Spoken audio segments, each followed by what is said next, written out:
Bismillahirrahmanirrahim. Elhamdülillahi Rabbil alemin. Və salatu və salamu ala nəbiyyina Muhammedin və ala alihi və ashabihi əcmain əmmə ba'd. Mən İmam Ən-Nəvəviyə atılan iftiraya cavab verdiyimiz zaman bundan sonra Qasım adlı bir rafizi cavab verdi. Cavab demək olarsa ona. Və təzədən yenə ona da cavab verdi. Yenidən cavab verib.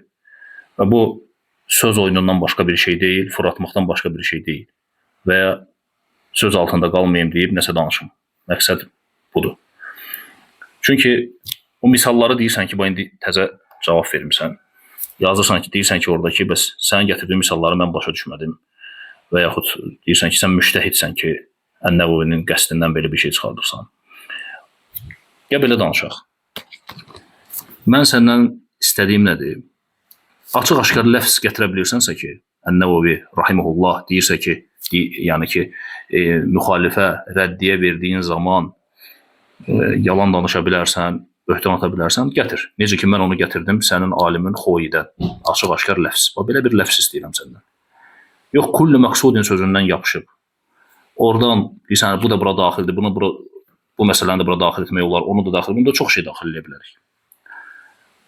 İttiham məqamıdır, alimi ittiham edirsən, alimə böhtan atırsan və bu məqamda açıq, sarih, vadih ləfz lazımdır. Gətirə bilirsən, gətir. Gətirə bilmirsənsə, danışma. Xoy məsələsinə heç ümumən toxunmursan. Yəni, cəmaatın fikrini sanki yayındırırsan belə şeylərlə. Halbuki bu məsələ, elə bu sənin ittihamın sənin alimində var. Eynən ittiham kimi gətirdiyin bir məsələ sənin alimində var. Buna deyirsən ki, mən cavab vermişəm buna, nə bilim, nə.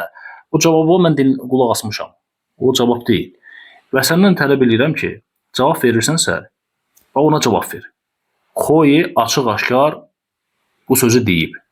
Bu cür xoyi necə deyibsə, belə bir şey gətirə bilirsənsə Ən-Nəvəvidən, buyur gətir. Gətirə bilmirsənsə, nə öz vaxtı al, nə mənim vaxtım al.